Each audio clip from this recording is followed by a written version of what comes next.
welcome back to Castle Combe. Now we've got coverage from the third round of the Lotus Cup UK.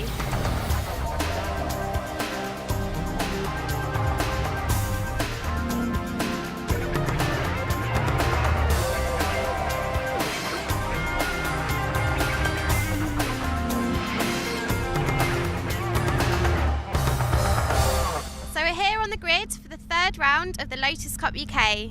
We've got an 80-minute endurance race, so let's hope the rain holds off. Well, it's certainly very, very blustery. Let's hope those clouds don't roll in, although it's looking pretty ominous as the cars out on their formation lap in advance of their rolling start. Rob Fenn will start his Go Green Motorsport car in pole position with Chris Randall lining up alongside him on the front row of the grid. Rob Boston, very, very quick production runner. He lines up in 11th place, and also watch for Fulvio Mussi as he will start the 38 car. He should give Rob a run all of his way. Absolutely massive fields here, enjoying the high-speed twists and turns of the Castle Combe circuit out in Wiltshire. So the drivers just taking the opportunity to try and get some heat into those tyres as they come out of camp and ready for the rolling start.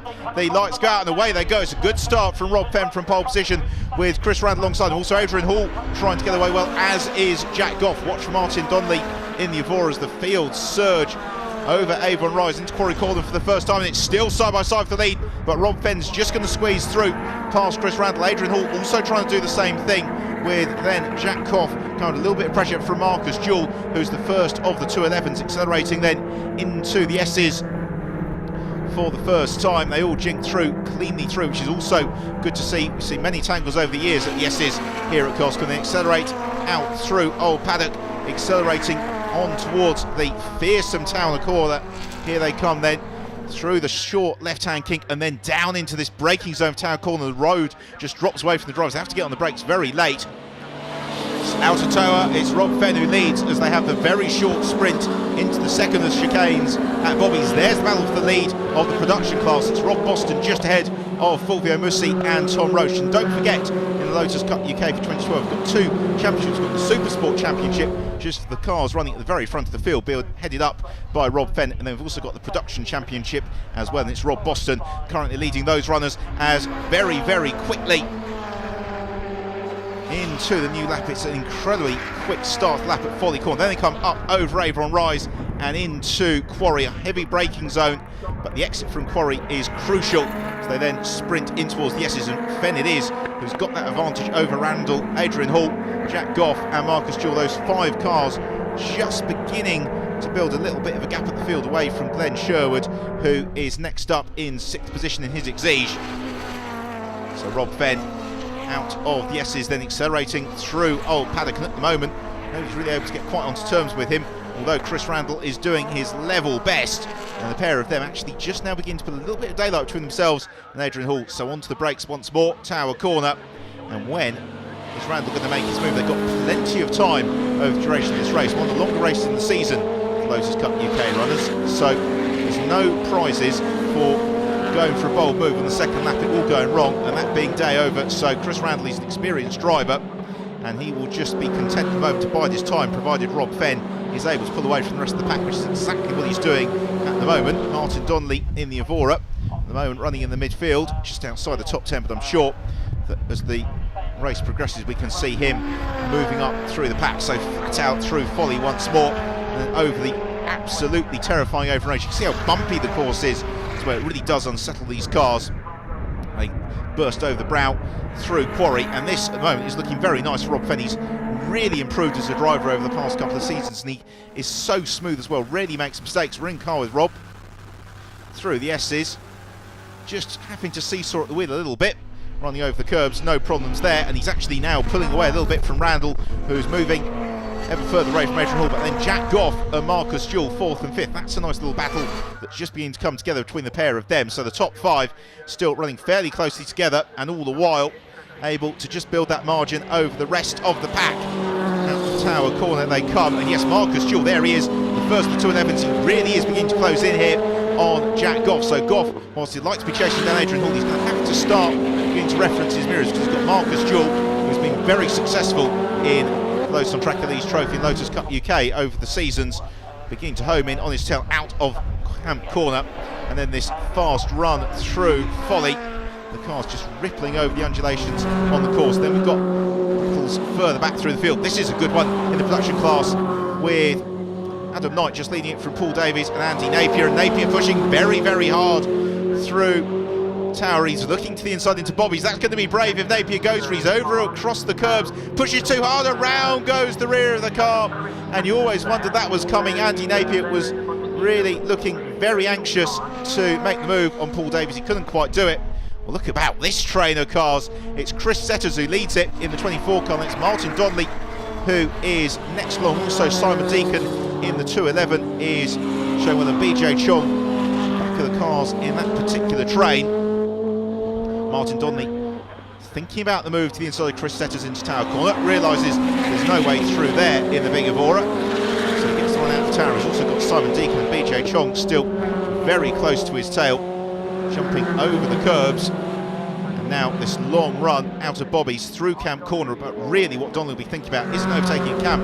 He'll be getting the exit from Camp to challenge into Pori next time around. So let's see if he can do it when he gets a good run out of Camp, then just has to plant his right foot through Folly. In dry conditions, the corner is a little bit like Woodcote and Silverstone. It's not really a challenge for the drivers.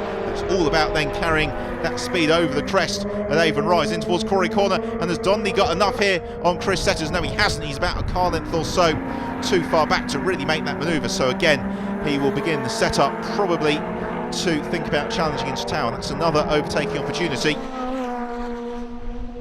Turning through the S's, and Donnelly again closing up onto the tail of Chris Setters. Simon Dink to BJ Chong still in contact. Then we've got Glenn Shode, who's just beginning to drop a little bit down through the order, and he's got Steve Train right up onto his tail as well, accelerating through Old Paddington's. Donnelly going to be close enough to challenge this time on Chris Setters. He certainly thinks about it. He launches to the inside. He tries to overlap with Setters, but Setters able to carry the speed through the corner, so there's no way through there for Martin Donnelly.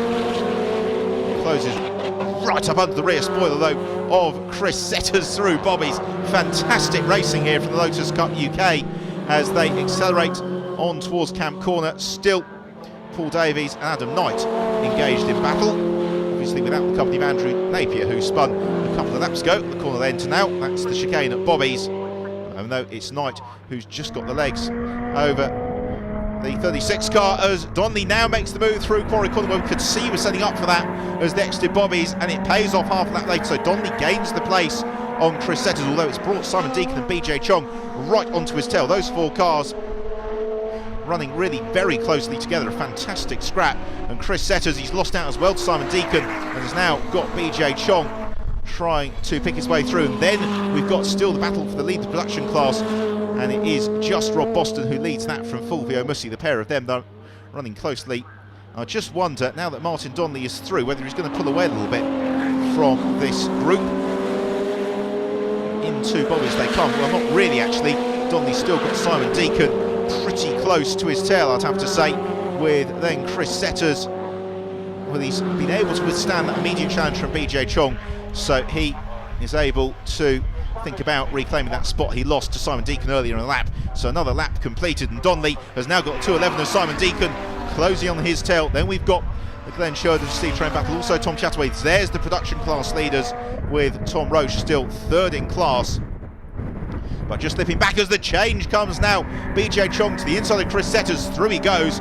Nicely judged move that from BJ Chong, former winner of the Lotus 1000-kilometre race, which has become the customary season closer for the Lotus runners. Adam Busey has now been caught by Adam Knight, and so Knight pressurising Busey with Paul Davies, trying to stay with those two as well. Adam Busey, driver who's really learned his racing craft behind the wheel of that Lotus Elise, and he can, on his day, put together some very, very impressive performances. Adam Knight, another driver you can see with the novice cross, who's making his first steps in circuit racing in the Lotus, and thus far acquitting himself very well during the early stage of the 2012 season.